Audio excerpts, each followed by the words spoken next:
Hello friends, Dhamus kitchen and vlog પર તમારું સ્વાગત છે। આજે આપણે કેળાને લાંબા સમય સુધી કઈ રીતે સાચવી શકાય એની સરળ રીતો જોઈશું। કેળા શરીર માટે ખૂબ જ ફાયદાકારક છે અને વિટામિન B6, વિટામિન C અને પોટેશિયમ જેવા પોષક તત્વોથી ભરપૂર હોય છે, જેથી આપણે કેળાને આહારમાં સમાવતા હોઈએ છીએ। પણ તકલીફ એ થાય છે કે જ્યારે પણ કેળાને આપણે લાવીએ છીએ ત્યારે જે થોડા ઘણા કેળા બચી ગયા હોય છે એ ઝડપથી બગડી જાય છે। જેમ કે અહીં જુઓ, આ કેળા હું 3 દિવસ પહેલા લાવી હતી, તો એમાંથી બાકીના કેળા છે એ વપરાઈ ગયા, પણ આ 3 કેળા બચી ગયા। તો આવી રીતે બજારમાંથી લાવીએ અને એનો યુઝ કર્યા પછી જે કેળા વધી જાય છે એને સાચવવા ખૂબ જ અઘરા હોય છે અને આવા મોંઘા ભાવના ફ્રૂટ છે એ બગડી જતા હોય છે। તો આજે હું તમારી સાથે એકદમ સરળ રીતો શેર કરવાની છું કે જેનાથી આપણે કેળાને એકદમ ફ્રેશ રાખી શકીએ અને બગડતા અટકાવી શકીએ। તો મિત્રો, સૌથી પહેલી રીત છે, આ રીતે આપણે એક મોટા વાસણની અંદર પાણી ભરી લઈશું અને એના અંદર 4 થી 5 ચમચી જેટલું વિનેગર નાખીશું અને વિનેગરને આપણે પાણીની અંદર મેળવી દેવાનું છે આવી રીતે। પછી જે કેળાને આપણે લાંબા સમય સુધી સાચવવા છે એને આ પાણીની અંદર ડીપ કરી દઈશું આ રીતે।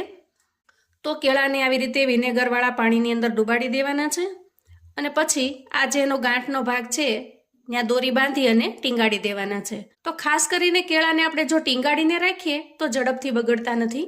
ચાલો હવે આપણે નેક્સ્ટ ટ્રીક જોઈએ। તો હવે જુઓ, કેળા છે એ મોટા ભાગે અહીંયા જે એનો ડીટીયાનો ભાગ હોય છે ત્યાંથી જ બગડતા હોય છે, કેમ કે કેળાની અંદરનો જે એથિલિન ગેસ છે એ ઓક્સિજન વાયુ સાથે મળે ત્યારે કેળા છે એ ઝડપથી પાકવાની પ્રોસેસ કરતા હોય છે।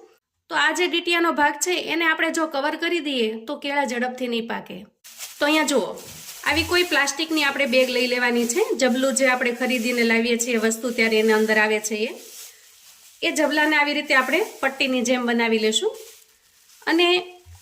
અને કેળાનો જે ઉપરનો ડીટીયાનો ભાગ છે એને સારી રીતે કવર કરી લેશું। જો આ રીતે, અને આ રીતે કવર કરી અને પછી તમારે એને અહીંયા ગાંઠ વાળી દેવાની છે, અને ગાંઠ ન વાળવી હોય તો તમે અહીંયા રબર પણ લગાવી શકો છો। તો આ રીતે તમે ઉપરનું જે ડીટીયું છે એને બાંધીને મૂકી દેશો તો પણ કેળા ઝડપથી નહીં બગડે। હવે એના પછીની નેક્સ્ટ ટ્રીક જોઈએ। તો આવો કોઈ જાડો પેપર લેવાનો છે, છાપાનો ન હોય પણ આપણે જે તારીખી આવે છે એનો આવો કોઈ જાડો પેપર લેવાનો છે અને એ પેપરને આપણે આ જે ડીટીયાનો ભાગ છે એના ઉપર કવર કરી દેવાનો છે। તો મુખ્ય વસ્તુ એ છે કે આ જે ડીટીયું છે એને જો ઓક્સિજન મળતો બંધ થઈ જાય તો કેળાની પાકવાની પ્રક્રિયા પણ ધીમી પડી જાય છે। તો આ રીતે કાગળ લગાવી અને પછી એના ઉપર રબર લગાવી દેવાનું છે। તો આ રીતે સાચવીને પણ તમે રાખી શકો છો। એના પછીની જે રીત છે એ તો એકદમ સહેલી છે કે કોઈ પણ જગ્યાએ તમે આવી રીતે કેળાને ટીંગાડીને રાખો, જેથી કરીને નીચેનો ભાગ જો કેળાનો નહીં અડતો હોય તો એ ઝડપથી નહીં પાકે અને સાથે સાથે આ ડીટીયું છે એને કવર કરી દેશો તો કેળા છે એની પાકવાની પ્રક્રિયા એકદમ ધીમી થઈ જશે। હવે જુઓ, તમારે આવી રીતે એક સાથે લૂમમાં સ્ટોર ન કરવા હોય અને છૂટા પાડીને સ્ટોર કરવા હોય તો કેળાને સૌથી પહેલાં આવી રીતે ચાકુની મદદથી છૂટા પાડી લેવાના છે, પણ ખાસ કરીને કેરફુલી છૂટા પાડવાના છે, જેથી કરીને એનો જે આગળનો જે ભાગ છે ત્યાં ક્યાંય તૂટી ન જાય, કેમ કે જો એ તૂટી જશે તો ઝડપથી કેળા બગડી જશે। તો આ રીતે તમારે ડીટીયાનો ભાગ છે ત્યાંથી કાપી લેવાના છે આ રીતે ડીટીયા સહિત। અહીંયા મેં કેળાને છૂટા પાડી લીધા છે। તો આપણે ખાસ કરીને એકટાણા અને ઉપવાસની અંદર કેળા ખાતા હોઈએ છીએ। કેળા એક એવું ફળ છે કે જે આપણને ઇન્સ્ટન્ટ એનર્જી આપે છે। હવે તમે એક સાથે લૂમને જો સ્ટોર કરવા ન માંગતા હો તો જે છૂટા પાડેલા કેળા છે એની ઉપરની જે ગાંઠ છે એને આપણે કવર કરી દેવાની છે।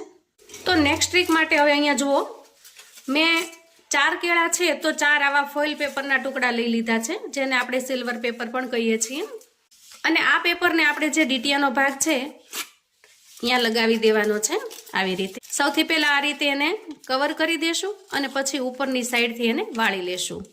જુઓ, આ રીતે આપણે ફોઇલ પેપર લગાવી દેવાનો છે। આ રીતે કરવાથી ક્યાંય પણ હવા નહીં જાય અને કેળાની જે પાકવાની પ્રોસેસ છે એ ધીમી થઈ જશે। ડૉક્ટરોના કહેવા પ્રમાણે જો સવારે 1 કેળું નાસ્તામાં લઈએ તો આખો દિવસ શરીરને એનર્જી મળી રહે છે। તો અહીંયા ખાસ કરીને આપણે જે સિલ્વર પેપરથી પેકિંગ કરીએ છીએ ને એ રીત તમારે ખાસ ધ્યાનમાં રાખવાની છે। સૌથી પહેલાં અહીંયા આપણે આ રીતે કવર કરી લેશું અને પછી ઉપરથી આ રીતે વાળી લેવાનું છે અને પછી જે બાકીનો ભાગ છે એને આપણે આ રીતે વાળી લેવાનો છે. આમ કરવાથી ડીટીયા સુધી બિલકુલ ઓક્સિજન નહીં પહોંચે. તો અહીં જુઓ, આ રીતે તમારી પાસે જેટલા પણ કેળા હોય એને તમે જો કવર કરીને મૂકી દેશો તો 8 થી 10 દિવસ સુધી કેળા બિલકુલ નહીં બગડે. તો મિત્રો, આજે મેં તમારી સાથે કેળાને લાંબા સમય સુધી કઈ રીતે સારા રાખી શકાય એની સરળ ટ્રિક્સ અને ટિપ્સ શેર કરી છે. તો મિત્રો, આવું અવનવું જાણવા માટે ચેનલ પર જો તમે નવા છો તો ચેનલને સબસ્ક્રાઈબ કરો. વિડીયો ગમે તો લાઈક અને શેર કરો. તમારા સગા સંબંધી મિત્રોને પણ આપણી આજની આ કેળાને લાંબા સમય સુધી સાચવવાની ટિપ્સ અને ટ્રિક્સ છે એને ચોક્કસથી મોકલી આપજો, જેથી એ લોકો પણ આ પ્રમાણે કેળાને લાંબા સમય સુધી સાચવી શકે.